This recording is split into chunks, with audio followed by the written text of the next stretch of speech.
બુલેટિનની શરૂઆત કરીશું એક મોટા સમાચારથી જે ગાંધીનગરથી સામે આવી રહ્યા છે। ગાંધીનગરની અંદર આંદોલન કરવામાં આવી રહ્યું છે।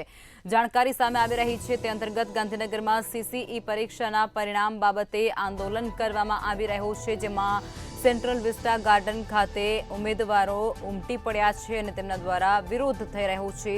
સીસીઈના પરિણામ બાબતે સરકારમાં રજૂઆતો કરીએ છીએ તેવું તેમના દ્વારા કહેવાયું। પરિણામમાં 7 ગણા ઉમેદવારોનો સમાવેશ કરવામાં આવે છે।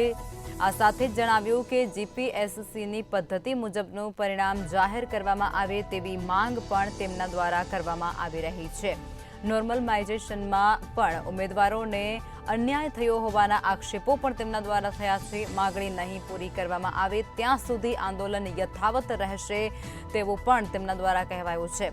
સીબીઆરટી પદ્ધતિ એ ઉમેદવારો ઉપર એક પ્રયોગ છે, ઉમેદવારો ઉપર પ્રયોગ કરતા હોવાનું પણ તેમના દ્વારા કહેવાયું છે। સરકાર જીપીએસસી પેટર્નથી પરિણામ બનાવે તેવી પણ માંગ કરાઈ છે। અમારું નામ ઉપાધ્યાય પ્રયાગ છે। અમે સતત 19 તારીખે જે સીસીઈનું પરિણામ જાહેર કરવામાં આવ્યું એ 19 તારીખથી અમે આવેદનો નિવેદનો અલગ અલગ જગ્યાએ આપી રહ્યા છીએ, પણ અત્યાર સુધી અમે જે માગી રહ્યા છીએ અમારી માંગ સ્વીકારવામાં નથી આવી।